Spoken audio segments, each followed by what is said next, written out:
దేవుని పరిశుద్ధ నామమునకు స్తోత్రము కలుగునుగాక.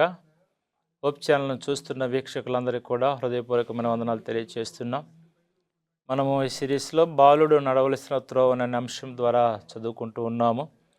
ఈరోజు మన యొక్క ప్రాముఖ్యమైన అంశంలోకి వెళ్ళగలిగే ముందు చిన్న ప్రార్థన చేసుకుందాం. తల వంచినట్లయితే ప్రార్థన. మహాపరిశుద్ధుడా, మమ్మల్ని మికిలిగా ప్రేమించిన మా పరలోకపు తండ్రి, ఈ పరిశుద్ధ నామమును బట్టి నాయన మీకు స్తోత్రములు.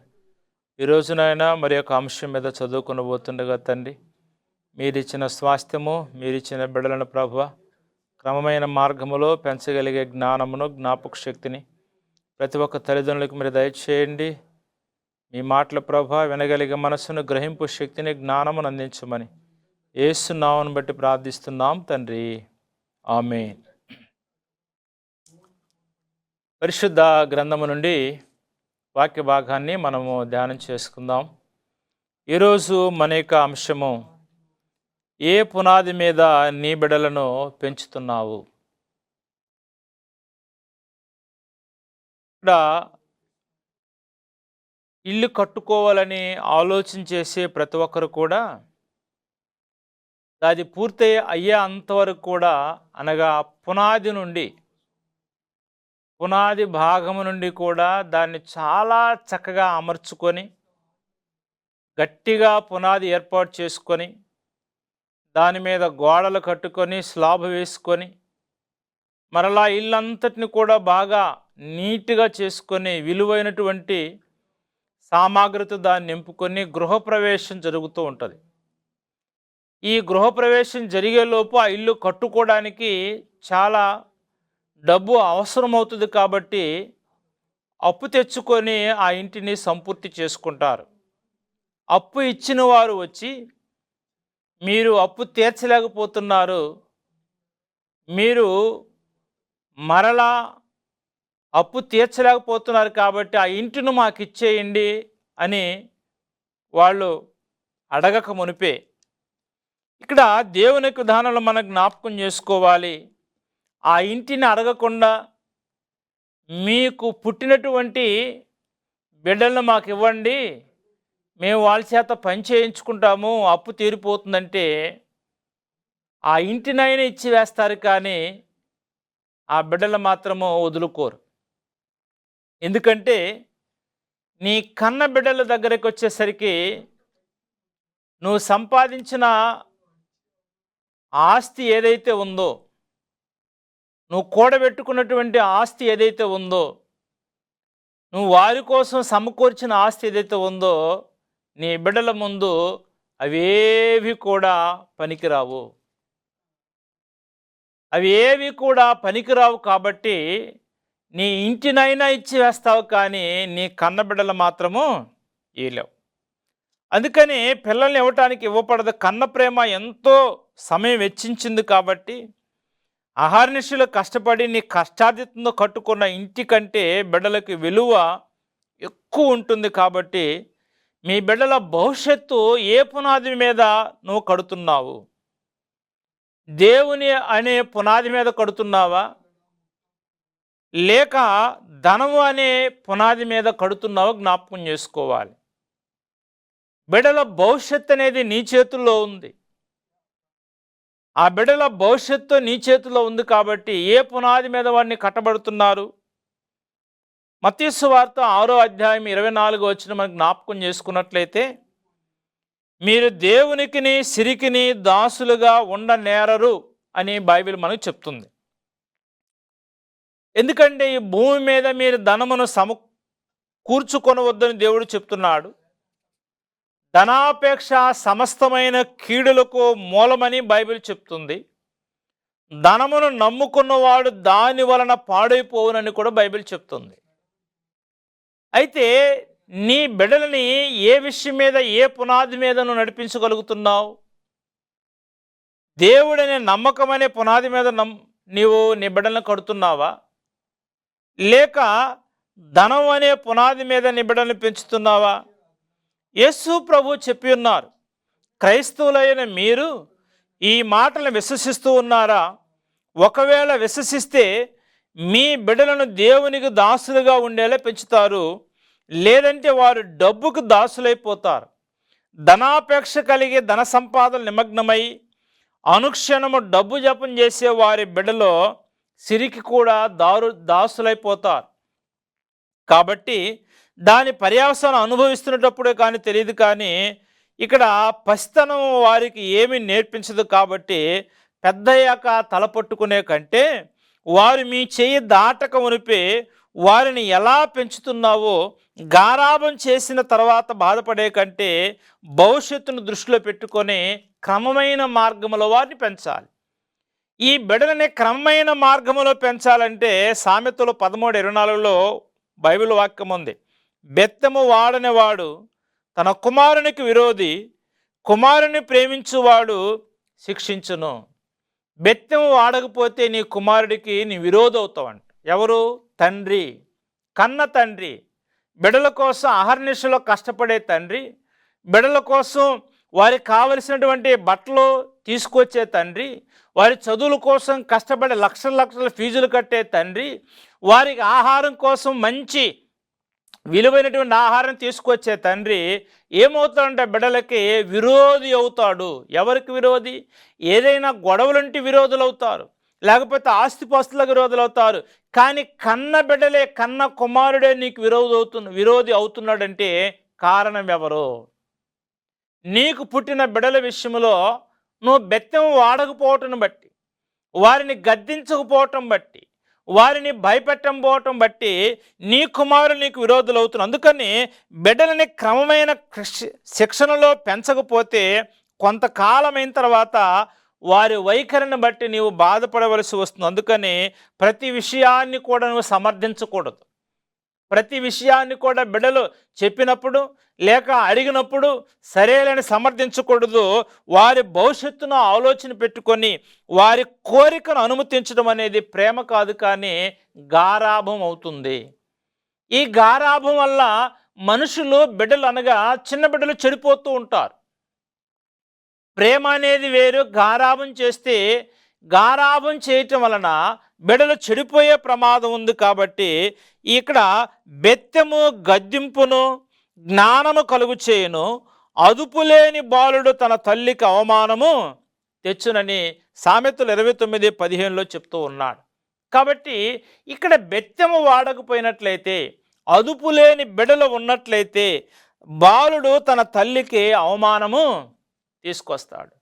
తల్లిదండ్రులు సరైన విధానములో పెంచకపోతే తండ్రి మీద బిడ్డలు విరోధులవుతారంట, తిరుగుబాటు చేస్తారు, మరియు తల్లికి అవమానకరమైనటువంటి విధానాన్ని తీసుకొస్తారు. కాబట్టి అందుకని నీకు దేవుడిచ్చిన బిడ్డలు, నీకు పుట్టినటువంటి బిడ్డలు, వారి విషయంలో ఎలాంటి ఆలోచన చేస్తున్నావు జ్ఞాపకం చేసుకో. ఎందుకంటే వారిని దేనికి దాసులుగా చేస్తున్నావు? ఏ విధమైనటువంటి పునాది మీద వారిని పెంచుతున్నావు? దేవుడు అనే పునాది మీద పెంచుతున్నావా, లేక ధనము అనే పునాది మీద పెంచుతున్నావా జ్ఞాపకం చేసుకోవాలి. ఇక్కడ నీ ప్రణాళికల భాగంలో దేవుని యొక్క కృప చొప్పున తల్లిదండ్రుల ద్వారా దేవుడు నీకు బిడ్డలను ఇచ్చాడు. కాబట్టి ఈ బిడ్డల విషయంలో ఎలాంటి పెంపకాన్ని నువ్వు కలుగు చేస్తూ ఉన్నావు? బిడ్డల పట్ల నీ సొంత ఆలోచనతోనే బిడ్డల్ని పెంచుతూ, నీ బిడ్డల పట్ల దేవుని ఉనికి, దేవునికి ఉన్న ప్రణాళికలు నెరవేరకుండా మీరే అడ్డుకొని సాతాను చేతుల్లో నువ్వు పెడుతున్నావేమో నీ బిడ్డల్ని జ్ఞాపకం చేసుకోవాలి. దేవుని చిత్తం అంటూ ఒకటి ఉంటుంది, దేవుని ప్రణాళిక ఒకటి ఉంటుంది. ఆ ప్రణాళికకి, ఆ చిత్తానికి నీ బిడ్డలను అప్పగించాలి. అలా కాకుండా అన్నీ నీ చేతుల్లోకి తీసుకుంటే నీకు అనంతమైన జ్ఞానం ఎక్కడది? నీవు నీ పనులు చూసుకోవడానికే నువ్వు సరిపోతుంది, నీవు నీ కుటుంబాన్ని పోషించుకోవడానికే సరిపోతుంది. బిడ్డలకు సమయం ఇవ్వకుండా నీ చేతుల్లోకి తీసుకున్నప్పుడు కొన్నిసార్లు ఇది చాలా ప్రమాదానికి దారి తీస్తుంది. కాబట్టి ఈ బిడ్డలని ఏ విషయంలో నువ్వు పెంచుతున్నావు, ఏ పునాది మీద పెంచుతున్నావు జ్ఞాపకం చేసుకోవాలి. అందుకనే బైబిల్ చెప్తుంది, ఈ చిన్నవారిలో నశించుట దేవుని చిత్తము కానే కాదు. బిడ్డలు నశించడం దేవునికి అస్సలు ఇష్టం లేదు. చిన్న బిడ్డలో మంచి మనసు కలిగిన వారు, చిన్న బిడ్డలలో మరి వారికి ఎలాంటి కోపతాపాలను, చిన్న బిడ్డలను కొట్టినప్పటికీ కూడా మరలా దగ్గరికి రాగలుగుతారు. చిన్న బిడ్డలు ఇద్దరు బిడ్డలు ఎప్పుడైనా వారు గొడవ పడినప్పటికీ కూడా మాట్లాడుకున్న ఏదైనా మాటల ద్వారా సమస్య వచ్చినప్పటికీ కూడా మరలా ఉదయాన్నే కలిసిపోతుంది. ఎందుకంటే చిన్న బిడ్డల మనస్తత్వంలో పగ ప్రతీకారం ఉండవు. అందుకని ఈ చిన్న బిడ్డలని దేవుని యొక్క విధానంలో పెంచాలని బైబిల్ చెప్తుంది. ఎందుకంటే ఇక్కడ దేవుని దగ్గరకు రాకుండా ఐశ్వర్యం అనేది అడ్డొస్తుందేమో జ్ఞాపకం చేసుకోవాలి. వారిని మంచి క్రమంలో పెంచకపోతే బైబిల్ మనం చదువుకుంటూ ఉన్నాం, మెడకు పెద్ద తిరగటి రాయి కట్టి లోతైన సముద్రం లోతైన భాగాన్ని నిన్ను విడిచిపెట్టాలంట. ఎందుకని బిడ్డలను పట్టించుకోకపోతే, బిడ్డలు నువ్వు పట్టించుకోకున్నట్లయితే నీకు అలాంటి శిక్ష కారణమని తథ్యమని దేవుడు చెప్తాడు. ఎందుకంటే ధనవంతులైనటువంటి సిరికి దేవునికి దాసులుగా ఉండనేరరు. ఏం చేయాలి? నువ్వు దేవునికి దాసులుగానే ఉండాలి. సిరికి దాసులుగా ఉన్నట్లయితే రెండిటి మధ్య నువ్వు నలిగిపోతావు. ఏది కోరుకుంటావో నీకు తెలియదు. అందుకని మీ బిడ్డలకు దేవుని భయభక్తులు నేర్పించడం ఎంత అవసరమో డబ్బుకు దూరంగా ఉంచడం కూడా అంతే అవసరము. క్రైస్తవులైన ధనవంతులైన బిడ్డలు క్రమం తప్పకుండా మందిరానికి వెళ్తారు, దేవుని పేరిట దాన ధర్మాలు చేస్తారు, వారి పిల్లలకు పరిశుద్ధ గ్రంథంలో ఉన్న పేర్లు వెతికి పెడతారు. నిజమైన క్రైస్తవులు అన్నట్లుగా జీవిస్తారు. కానీ ధనమా దేవుడా అన్నది ఎంచుకోవాల్సి వచ్చినప్పుడు మాత్రం దేవుణ్ణి వదిలేస్తారు. ఎందుకంటే మొదటి నుంచి నీ ఏ పునాది మీద పెంచుతున్నావు నీ బిడ్డల్ని? దేవుని సన్నిధికి వెళుతున్నావు, దేవునికి విధానంలో వారం మందిరానికి వెళుతున్నావు, దేవునికి ప్రార్థనా జీవితం కలిగి ఉంది. కానీ నీ పునాది అంతా కూడా ధనం మీదే పునాది వేస్తున్నావు, దేవుని మీద వేయట్లా. అందుకనే ఒక సమయం వచ్చేసరికి నువ్వు దేవుణ్ణే ప్రక్కకు నెట్టేసి ధనమే నాకు శాశ్వతమని భావిస్తూ ఉన్నావు. పరిశుద్ధ గ్రంథంలో కూడా ఒక యవనస్తుడు నిత్యజీవం వారసులు అవటానికి నేను ఏం చేయాలి ప్రభు అని మాట్లాడుతున్నాడు. అయ్యా, దేవుని ఆజ్ఞలు అనుసరించాలంటే అవన్నీ నేను చిన్నప్పటి నుంచే చేస్తున్నాను, ఇక నాకు ఏం కొదువు అంటే నీకు ఒక్కటే కొదువు ఉంది, అదేంటంట నీ ధనము అమ్మి బేదలకి ఇచ్చేయి. దేవుడంటే నమ్మకం, ఉపవాసం ఉంటున్నాడు, ఆజ్ఞలు అనుసరిస్తున్నాడు, ప్రార్థనా జీవితం కలిగి ఉన్నాడు. కానీ ఆయన మనసంతా ఏ పునాది మీద వాళ్ళు తల్లిదండ్రులు పెంచారంటే ధనము అనే పునాది మీద పెంచారు. కానీ దేవుడు అనే భక్తి మీద ఆయన పెంచలేదు. కాబట్టి నీ భక్తి వద్దు, నీ పరలోకం వద్దు, నీ రాజ్యం వద్దు, నాకు నువ్వు అక్కర్లేదని అసహించుకొని ఆ ధనవంతుడు యవనస్తుడు దూరంగా వెళ్ళిపోయాడు. ఇప్పుడు చెప్పండి తల్లిదండ్రులు, మీరు మీ బిడ్డలకు ఏం కావాలి? దేవుని మీద పునాది మీద పెంచుతున్నావా? ధనము అనే పునాది మీద పెంచుతున్నావా? ధనము అనే పునాది మీద పెంచితే రేపు నిన్నైనా తృణీకరిస్తారు, నిన్నైనా వాళ్ళు ఒక గడ్డి పరకలాగా తీసి పారేస్తారు. కాబట్టి దేవుడు అనే పునాది మీద నువ్వు పెంచినట్లయితే అది నీకు మేలు. అందుకని ఇక్కడ ఈ ధనవంతుడి యొక్క బండారం అంతా కూడా అప్పుడు బయటపడింది. తనని మిగులు ధనవంతుడు వెంబడించిన తర్వాత ఎంతో ఆశతో పరిగెత్తాడు. కానీ ధనం విషయంలో వచ్చేసరికి వ్యసనపడుచు వెళ్ళిపోయాడు. ఏమైపోయింది భక్తి? డబ్బు దగ్గరకు వచ్చేసరికి భక్తి అంతా కూడా వెళ్ళిపోయింది. కాబట్టి ప్రియమైన తల్లిదండ్రులారా, మీరు బాలుడు నడవవలసిన త్రోవలో ఆ చిన్న వయసులోనే మీ ఆధీనంలో ఉన్నప్పుడే వాళ్ళకి ఏ పునాది వేస్తుందో జ్ఞాపకం చేసుకోవాలి. పునాది మారిపోయిందా నీ విలువ కూడా పోయినట్లే. అందుకని దేవుని యందు భయభక్తులతో పెరగాలంటే సాధ్యమైనంత వరకు ధనాన్ని వారికి ఎక్కువ కూడా దూరంగానే ఉంచాలి. పిల్లలకి అవసరమైన ప్రతిదీ కూడా ఇది వాళ్ళకి అవసరమంటే నువ్వే తెచ్చిపెట్టాలి. వాళ్ళకి ఇది నీ పిల్లలకు అవసరం, ఏదైనా అడిగారా నీవే తెచ్చిపెట్టాలి. ఎందుకంటే వాళ్ళకి ఏది అవసరమైందో నీకు తెలుసు. కాబట్టి వాళ్ళు అడిగినవన్నీ ఇస్తే వాళ్ళకి విలువ ఉండదు, అడిగినవన్నీ ఇస్తే అది అవసరమో అనవసరమో తెలియదు. కాబట్టి అవసరమైన దాన్ని నువ్వు ఇవ్వాలి. స్కూలుకు వెళ్ళే పిల్లలకు కూడా ఏం చేయాలంట, నీ పిల్లలు స్కూల్కి వెళ్తుంటే వాళ్ళకి కావలసిన ప్రతిదీ కూడా, వారు తినేది, చదువుకునేది, రాసుకునే ప్రతిదీ కూడా నువ్వే తీసుకొచ్చి ఇవ్వాలి.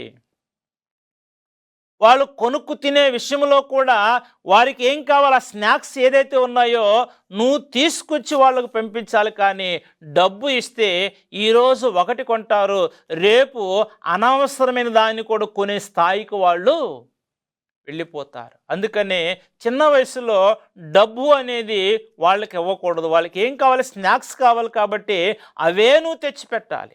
బయట కొనుక్కునే వాళ్ళు చాలామంది అంటారు, వాళ్ళని చూసి నా పిల్లలు ఉసూరు మానాలనుకుంటే కాదు, నువ్వు అన్నీ కావలసినవని సమకూర్చి పెడుతున్నావు. కాబట్టి డబ్బు ఇవ్వకూడదు. డబ్బు ఇవ్వటం ద్వారా ఈరోజు నువ్వు చెప్పినవి కొనుక్కుండా రేపు ఇంకొక రోజు అనవసరమైనవి కూడా కొనుక్కుంటారు. అందుకని డబ్బు వారి చేతుల్లోకి వెళ్ళకూడదంటే ఇక్కడ నువ్వు దేవుని విషయంలో వారు పెంచాలి. అందుకనే వారికి అవసరము లేని వాటిని కొనుక్కునే స్థాయికి నువ్వు తీసుకెళ్ళకూడదు. కాబట్టి నీవు దేవునికి దానిలో తల్లిదండ్రులారా, మీరు మీ బిడ్డలకి ఏ పునాది మీద వాళ్ళని నీవు కడుతున్నావు, వాళ్ళని పెంచుతున్నావో జ్ఞాపకం చేసుకోవాలని పరిశుద్ధులైనటువంటి దేవుని యొక్క మాటలు మనకి తెలియచేస్తున్నాయి. అందుకనే బిడ్డలని ప్రాణంగా ప్రేమించి నీవు దేవుని మీద ఆధారపడటం వాళ్ళకి నేర్పించాలంట. దేవునిందులో భయభక్తులు నేర్పించాలి, విశ్వాసములో ఎదిగే విషయాన్ని నేర్పించాలి. దానియేలు, షడ్రకు, మేషకు, అబేద్నెగోను వారు దేవుని కోసం ఏం చేయటానికైనా సిద్ధపడ్డారు. వారు మానసికంగా తన ప్రాణాలు కూడా త్యాగం చేయటానికి సిద్ధపడ్డారు. అంటే వాళ్ళకి చిన్న వయసుల నుంచి వాళ్ళ తల్లిదండ్రులు దేవుని విషయాన్ని నేర్పించారు. కాబట్టి ప్రాణత్యాగం చేయటానికి కూడా సిద్ధపడ్డారంటే ఆ భక్తి అప్పటికప్పుడు వచ్చింది కాదు. ఆ దేవుని మీద నమ్మకము, విశ్వాసము, ఆ పౌరుషం ఏదైతే ఉందో అప్పటికప్పుడు వచ్చింది కాదు. కానీ చిన్న వయసుల నుంచి వాళ్ళకు వచ్చింది. కాబట్టి వాళ్ళు దేవుని యొక్క విధానంలో ఎదిగి ఉన్నారు. అందుకని బిడ్డలని ప్రాణంగా ప్రేమించే నీవు వారి కోసం ఏవైతే సమకూరుస్తున్నావో అంతే ఉన్నత చదువులు, ఆస్తిపాస్తు నీ బిడ్డలకు సంతోషాన్ని, సమాధానాన్ని ఇవ్వలేవు. కాబట్టి కేవలం దేవుడు మాత్రమే సమాధానాన్ని ఇవ్వగలడు. నీ బిడ్డలకి ఆస్తి, అంతస్తుస్తే అవి ఊరికినే వారు చేయరాని కార్యాలు చేస్తే అంతా వెళ్ళిపోతుంది. కానీ వాళ్ళకి ఇవ్వవలసింది ఒకటి, మొట్టమొదటిగా దేవునిందు భయభక్తులు కలిగి జీవించే జీవితాన్ని ఇవ్వాలి. రెండవదిగా వాళ్ళకి ఇవ్వాల్సింది చదువు. ఈ చదువు, జ్ఞానం నీకు ఇచ్చినట్లయితే వారు బ్రతుకుతారు. జ్ఞానం వారికి అందించినట్లయితే ఆ జ్ఞానం వారికి ఇంక వాళ్ళ దగ్గర నుంచి ఎవరు తీసుకోరు. ఆస్తి మోసం చేసి తీసుకుంటారు, అంతస్తు మోసం చేస్తే వెళ్ళిపోతుంది. కాబట్టి ఇక్కడ నువ్వు ఇవ్వవలసింది దేవుని యందు భయభక్తులతో కూడినటువంటి విశ్వాస జీవితాన్ని ఇస్తే, ఆ జ్ఞానాన్ని ఇవ్వగలిగితే ఆ జ్ఞానం ద్వారా నువ్వు ఇవ్వకపోయినా ఆస్తి, అంతస్తు, డబ్బు, ధనము, వెండి, బంగారం అన్నీ కూడా సమకూర్చుకున్నంత విధానం ఎక్కడుందంటే దైవికమైన జ్ఞానంలో ఉంది. సొలొమోనుకు దేవుడు ఆయన జ్ఞానాన్ని కోరుకున్నప్పుడు ఆయన కావలసిన ప్రతిదానిని కూడా దేవుడిచ్చేశాడు.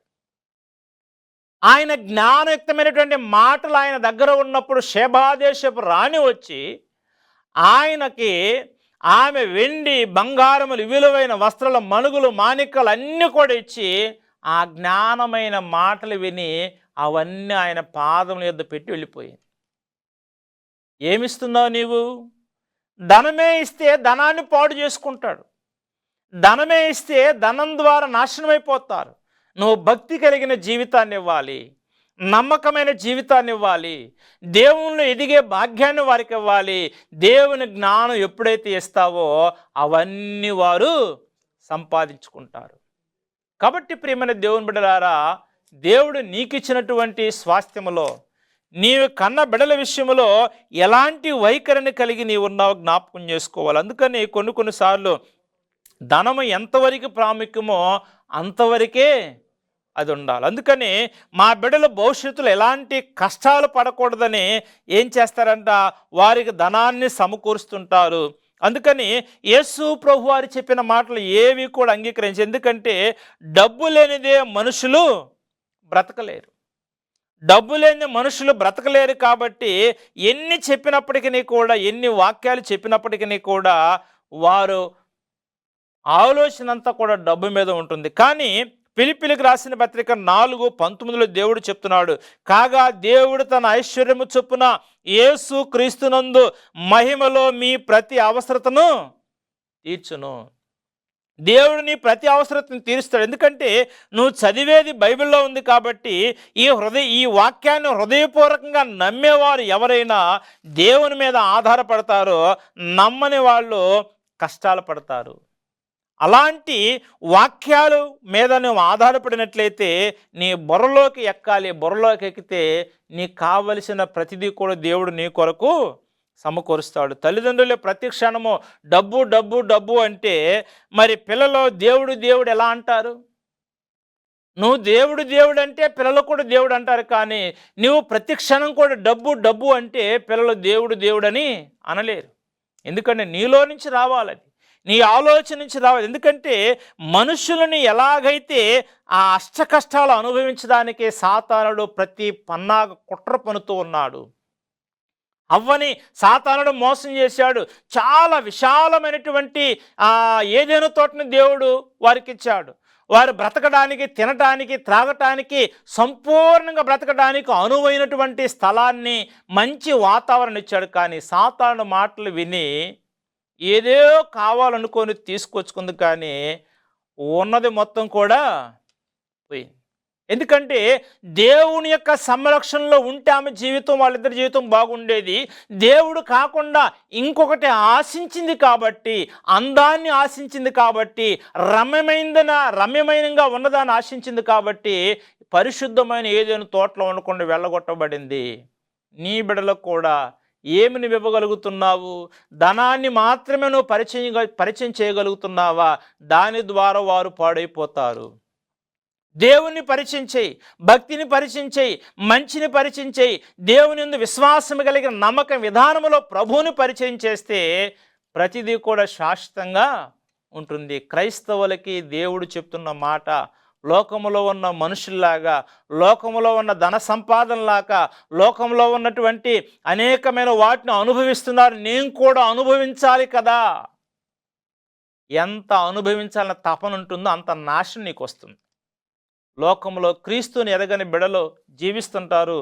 వాళ్ళ ఆలోచనలోకి వెళ్ళవద్దు, నీవు వాళ్ళ విధానంలోకి వెళ్ళవద్దు. నీ బిడల్ని దైవికమైన విధానంలో పెంచుకో. అందుకని ఏ పునాది మీద నువ్వు కట్టబడుతున్నావు? నీ బిడల్ని దేవుడు అనే పునాది మీద కడుతున్నావా? ధనము అనే పునాది మీద కడుతున్నావా? దేవుడు అనే పునాది మీద కడితే వారు సంతోషంగా సుఖంగా బ్రతుకుతారు. కానీ ధనం అనే పునాది మీద కడితే ఒక సమయం వచ్చేసరికి ఆ యవనస్తుల్లాగా దేవుణ్ణి విడిచిపెట్టి అసహించుకొని వెళ్ళిపోయాడు. అలాంటి జీవితాన్ని నీ బిడ్డలకు చేయొద్దు. కానీ ప్రభువునందు మన ప్రభువును రక్షకుడైన యేసుక్రీస్తు ప్రభుకి విధానంలో మంచి మార్గాన్ని నడిపించాలని దేవుడు తెలియచేస్తున్నాడు. ఈ మాటలు దేవుడు దీవించి ఆశీర్వదించబడునుగాక. ఆమేన్. ప్రార్థన చేసుకుందాం. పరిశుద్ధుడా, ప్రేమ నమ్మకం కలిగిన మా తండ్రి, మీకు స్తోత్రములు. ఈ సమయమందున నాయన బిడ్డల తండ్రి ఏ పునాది మీద పెంచుతున్నారో వారు ఆలోచన చేసుకొని, అవగాహన చేసుకొని, దేవుని యొక్క భక్తి భావములో, మంచి విధానములో ప్రభా, నమ్మకం విధానములో పెంచే జ్ఞానమును ప్రభా, నమ్మకమైనటువంటి స్థిరమైన మనస్సును తల్లిదండ్రులకు దయచేయమని, మీ కృపాక్షములతో వారిని కాచి కాపాడమని నజరుడైన యేసు నామమును బట్టి ప్రార్థిస్తున్నాము తండ్రి. ఆమేన్.